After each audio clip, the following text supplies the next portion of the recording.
Assalamualaikum warahmatullahi wabarakatuh. Perkenalkan, saya Muhammad Abel Afriana dengan NRP 15/2022-141. Nah, di sini saya akan menjelaskan terkait dari multilayer perceptron dari tugas mata kuliah deep learning. Jadi misalkan studi kasusnya yang saya coba itu, yang saya terapkan itu untuk melihat seberapa besar sih akurasi misalkan pada dataset diabetes yang datasetnya diberikan oleh dosen pengampu saya. Nah, dalam percobaan ini tuh saya melakukan 2 eksperimen biar kita tuh bisa melihat konfigurasi arsitektur MLP mana yang emang kombinasi parameternya itu menghasilkan performa yang memang terbaik gitu kan. Nah, kita langsung aja ke code-nya. Nah, untuk pada bagian pertama di sini seperti biasa itu tuh kayak eh, import library dan lain-lain yang kita butuhkan, lalu kita ngeload dataset diabetes yang sudah dimasukkan, terus kita memisahkan fitur dan targetnya, terus kita splitting data 70% data training dan 30% data testing gitu kan di sebelah sini. Nah, kita juga melakukan standarisasi data pakai standar scalar. Nah, si MLP ini tuh misalkan dia sudah dilakukan standarisasi data, dia tuh merupakan bagian yang sangat penting gitu karena si MLP bisa bekerja lebih optimal kalau misalkan si datanya itu seragam gitu. Nah, terus pada model MLP yang pada eksperimen pertama ini,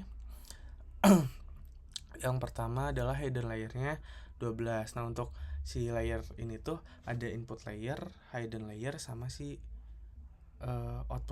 input layer, hidden layer sama output layer. Nah, hidden layer ini tuh dia berfungsi sebagai kayak mempelajari pola yang dari data input sehingga si model tuh dia emang bisa melakukan prediksi yang lebih baik gitu. Nah, untuk hidden layernya itu sebanyak 12 neuron. Terus untuk activation yang menggunakan ReLU activation, solver itu untuk optimizer. Nah, untuk optimizernya itu menggunakan Adam optimizer, dan untuk maksimal iterasi atau iterasinya sebanyak 1000 gitu kan. Lalu setelah kita coba running, ternyata akurasi untuk gabungan konfigurasi activation ReLU dengan Adam optimizer itu sebanyak 73,59%. Nah, untuk perbedaan dari percobaan yang kedua, itu dia menggunakan hidden layernya sebanyak 10 neuron. Nah, untuk activationnya menggunakan logistik atau sigmoid kalau nggak salah.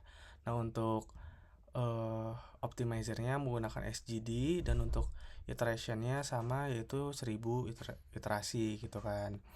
Nah, misalkan kita udah running juga nih yang ini, ternyata akurasi untuk model logistik plus SGD itu sebanyak 72,73%. Nah, dari untuk yang eksperimen pertama yaitu 73,59 dan eksperimen yang kedua yaitu 72,73 itu mengalami penurunan. Nah, oleh karena itu ternyata konfigurasi itu dia memang sangat penting. Mengapa? Karena kita bisa melihat perbedaan antara penggunaan ReLU activation dengan Adam optimizer dengan logistik dan SGD, ternyata terdapat penurunan walaupun pada dataset yang sama gitu. Ternyata konfigurasinya memang sangat penting gitu karena bisa dilihat 73,59 ke 72,73 itu merupakan perbedaan yang memang sangat signifikan gitu kan. Jadi berdasarkan hasil yang memang saya sudah kerjakan ini, model yang lebih baik itu adalah model yang activation ReLU dan Adam. Jadi dari percobaan ini dapat disimpulkan bahwa aktivasi terbaik untuk dataset yang saya coba adalah dengan hidden layernya sebanyak 12 neuron, fungsi activationnya yaitu ReLU, dan optimizernya yaitu Adam optimizer seperti itu. Nah, mungkin cukup sekian yang dapat saya jelaskan. Mohon maaf apabila penjelasannya terlalu berbelit-belit atau tidak dapat mudah dimengerti. Wassalamualaikum warahmatullahi wabarakatuh.